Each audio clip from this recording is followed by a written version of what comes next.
Salut les vapeurs, Mike, le vaponyme. On se retrouve aujourd'hui pour une vidéo matérielle. Donc je vous avais présenté il y a à peu près 3 semaines le Gobelin Mini. Et puis aujourd'hui, donc là ça fait à peu près 3 semaines que je l'essaye. Donc je vais vous dire ce que j'en pense et puis je vais vous faire un petit montage. Alors avant de commencer, je voulais vous remercier. Vous êtes chaque jour un peu plus nombreux à me suivre sur ma chaîne YouTube. Donc je suis assez content. Ça fait à peu près 4 mois et demi que j'ai posté ma première vidéo et j'ai passé les 100 abonnés il y a une dizaine de jours. Et chaque jour un peu plus de monde me suit, donc merci à vous. Alors on va commencer déjà avec mon avis personnel après utilisation sur cet atto. Alors un des premiers points qui m'embête un peu, on va le voir directement, je vais vous faire un petit zoom, voilà. Donc on voit bien la condensation. Alors ça va pas jusqu'à rentrer dans le pas de vis 510, mais ça condense. Alors la cause de cette condensation, elle est toute bête, hein, vu que les airflows se font par ici, par le dessous.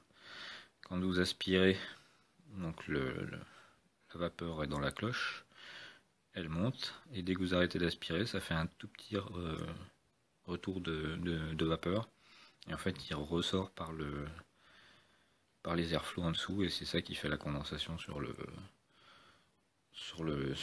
mode. Alors c'est pas grave en soi parce que moi je l'utilise pas comme un bourrin non plus, donc c'est pas méchant, mais quelqu'un qui l'utilise un peu haut, enfin un peu bas en résistance et qui va beaucoup dessus, je pense que bon ça va, je sais pas si ça va rentrer dedans, mais faut quand même vérifier régulièrement. Second point qui me gêne un peu, bah, c'est le remplissage par le dessous. Bon, je le savais en l'achetant, mais c'est vrai que c'est un peu dépassé, quoi. C'est beaucoup moins pratique. Troisième point qui est un petit peu gênant, mais bon, on va s'en accommoder de toute façon, c'est qu'on ne peut pas accéder au coil quand le tank est plein. On est obligé de le vider à chaque fois. Donc ça, c'est un petit peu pénible, mais bon. Après, une fois que le montage est fait, c'est surtout au début quand on en fait plusieurs montages pour essayer, on le démonte plusieurs fois, mais donc du coup on le remplit pas à fond, et puis après une fois qu'on a trouvé son montage, moi je le referai je pense souvent le même, donc il y aura pas de souci. Ensuite, le démontage de l'atto. Alors des fois, voilà, ça y va, mais des fois quand c'est un peu mouillé ou si j'ai les mains un peu grasses, bah, je suis obligé je mets un élastique autour ici, parce que du coup on n'a pas beaucoup de prise et c'est un peu compliqué à ouvrir. Voilà, donc on a commencé par les points négatifs, maintenant on va revenir sur les points positifs. Donc moi ce que j'aime beaucoup c'est sa compacité. Je vous avais montré, je vous remettrai dans les commentaires le lien pour la vidéo pour la présentation. Et puis comme ça vous pourrez le voir. Mais bon, comme je vous avais dit, la taille ça fait en gros la taille d'un dripper. Donc c'est vrai que c'est agréable avec 3 milli de contenance. Ce que j'aime beaucoup aussi c'est pardon, c'est son rendu des saveurs. Il a une vape, bah vu que la cloche est quand même pas très grande, c'est un peu logique, ça concentre bien, donc la vape est assez dense. Euh, le- les arômes sont bien restitués, c'est sympa. L'airflow par le dessous comme ça, j'aime bien. L'aération des coils par le dessous, c'est une vape qui me va bien. En plus là, la distance est assez courte entre le haut et et le coil, donc c'est vrai que la vapeur est assez chaude, elle est bien comme j'aime. Alors j'ai pas fait de montage en double coil, parce que là je pense que la vapeur serait vraiment trop chaude pour moi. Mais en single coil ça marche bien. Donc il chauffe quasiment pas. C'est vrai qu'au début j'avais un peu peur que le drip type chauffe, mais j'ai pas. Après je chain vape pas dessus hein, comme un fou et j'ai plutôt une vape plutôt pépère donc moi le drip type en Pyrex ça me gêne pas, hein, moi j'aime bien. J'en ai déjà sur d'autres atos donc ça me va bien. Donc je vais vous montrer un petit montage.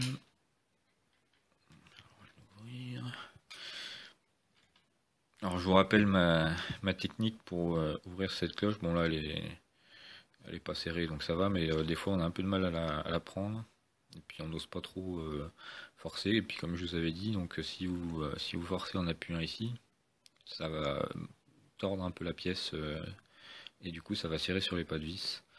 Donc pour le dévisser, moi je fais pareil avec le subtank ou la première version, le démontage de la cloche était un peu merdique. Donc en fait il faut remettre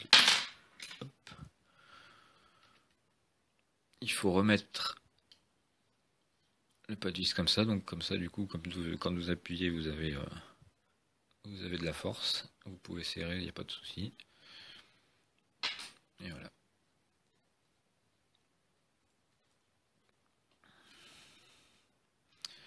On va le remettre bloqué. On va mettre là-dessus pour travailler.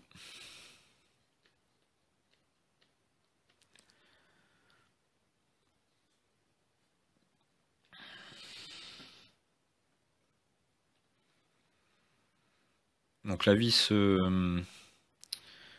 pour le remplissage, j'avais vu une vidéo de Christophe77 qui disait que la tête plate c'était chiante. Finalement moi l'usage j'ai pas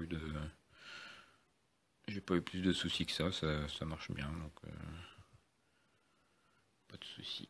Donc bah, j'ai préparé déjà un coil pour m'avancer. Donc là j'ai fait un micro coil avec du 0,40. J'ai fait à peu près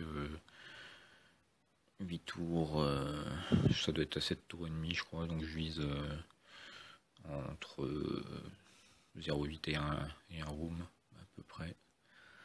Alors j'ai fait, là je suis sur un diamètre de 2. J'ai essayé des montages en 2,5, c'est un peu juste quand même. Pour moi j'aime bien qu'il y ait quand même pas mal de vide autour du coil pour que l'air circule bien. Donc du coup je préfère un peu plus fin, 2 mm, comme ça fait un coil en plus un peu plus long. Et puis ce qui est pas plus mal hein, de toute façon. Hop. Alors ça en cam c'est pas évident, donc on va mettre le coil. Donc je positionne à peu près, on va venir serrer les postes.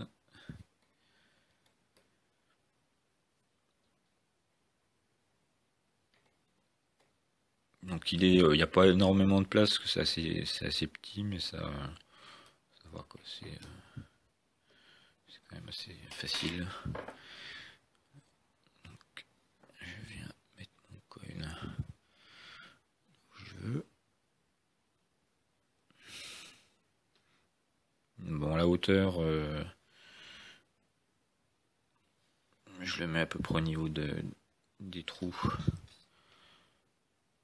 des postes positifs, parce que les postes positifs sont un tout petit peu plus hauts que les postes négatifs, mais moi je me mets à peu près cette hauteur là, ça laisse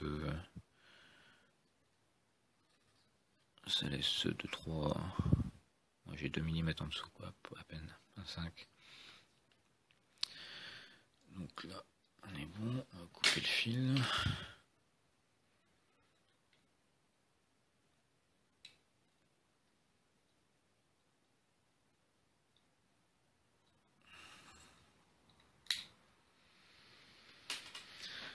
Voilà,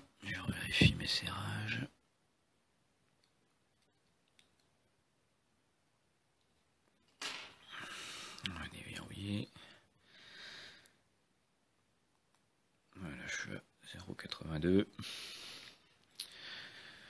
On va venir.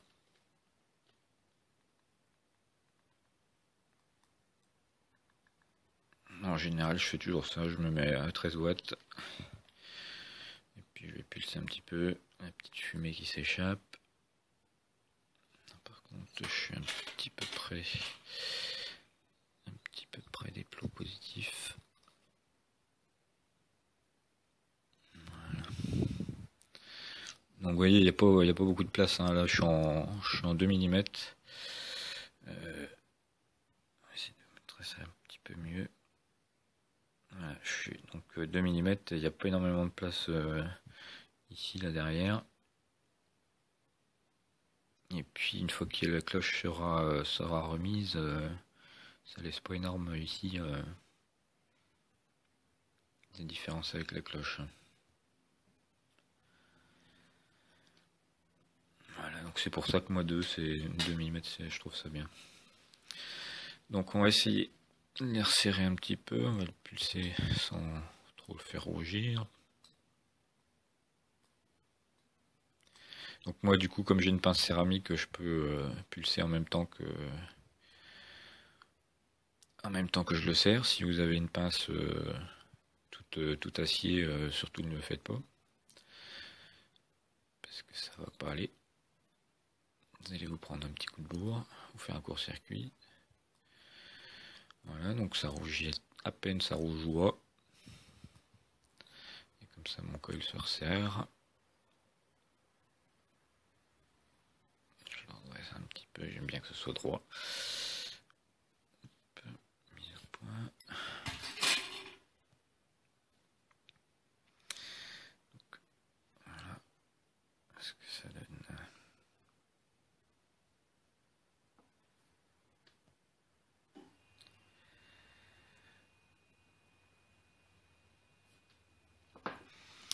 Donc, et au final, on est à 0,84. Donc, c'est à peu près ce que je voulais, c'est parfait.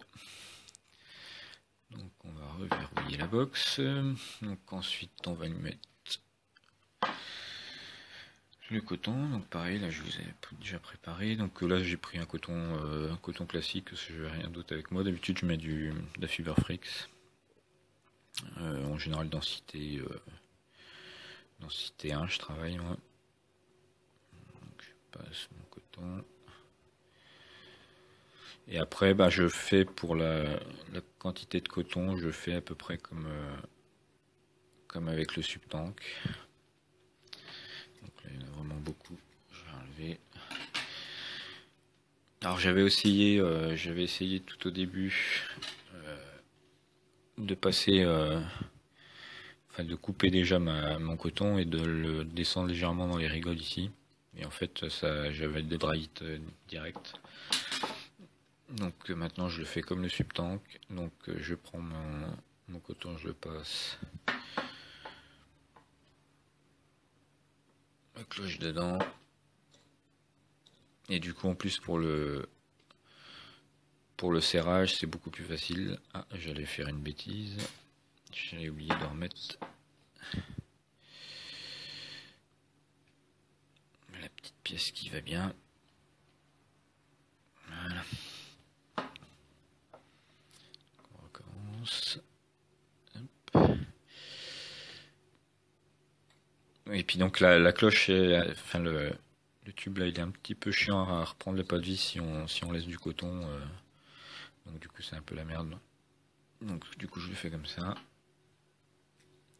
Je coupe à peu près à peine 2 mm au-dessus. Et après, j'ai plaqué le coton dans le fond, sans tasser. Pas besoin de tasser. Plus que ça, vous poussez bien. Je dégage un petit peu sur les côtés. Donc là, on est bon. Ensuite, je vais y mettre un petit coup de jus.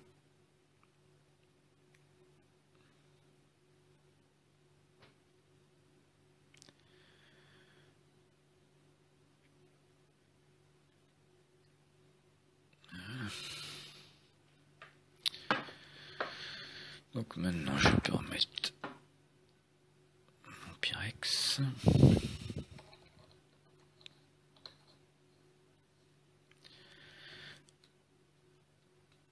Je referme.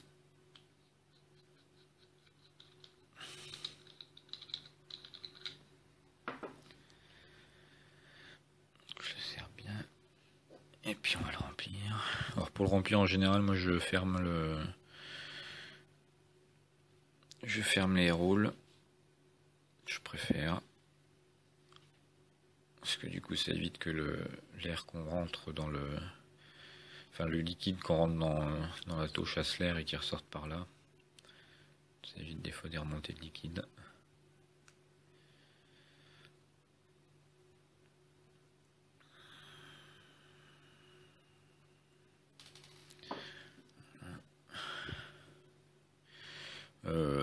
Pipette à aiguille, pipette en verre un peu chaud pour remplir.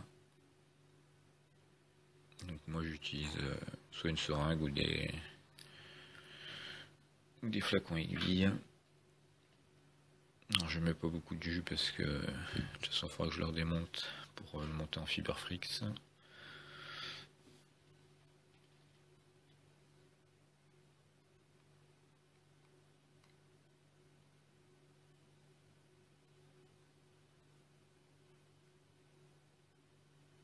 Pas besoin de serrer comme un bourrin, de toute façon il y a un petit joint, ça plaque bien.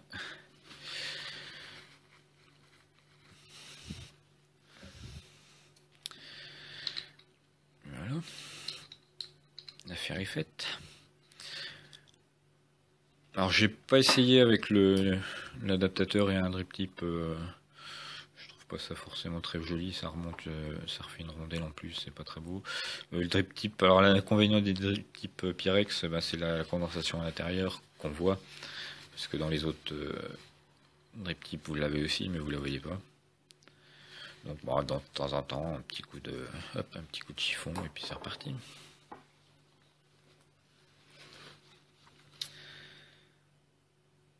Voilà, donc on va se remettre. Alors ce qui est pas mal avec cette box là, c'est que donc vous voyez là il y a les programmes, différents programmes. Donc moi je mets le powerful, donc il balance 20% de la puissance demandée au-dessus et après il redescend. Donc ce qui est pas mal pour ce genre d'atto, parce que du coup la mèche elle est bien imprégnée dès le début. Donc paf, ça y balance un bon coup de sauce et ça chauffe vite. Et après ça redescend quand la mèche commence à perdre un peu de jus. Je trouve ça pas mal. Et puis là je vais me mettre 16 watts. 16 watts c'est pas mal. Ça crépite. Et puis on va voir comment ça donne.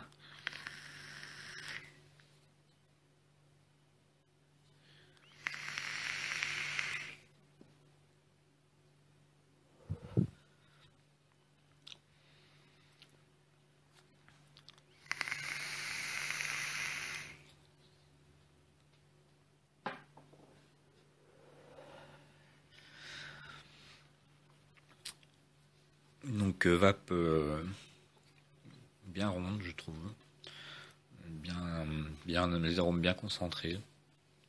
Vapeur là je suis un liquide en 50-50. C'est au niveau de la capillarité, j'ai pas eu de soucis. Bon, faut pas, c'est pareil le coton, faut vraiment bien le doser. Vous voyez, il y a une petite bulle qui vient de remonter. Il faut bien doser le coton et puis ça pose pas de soucis particuliers.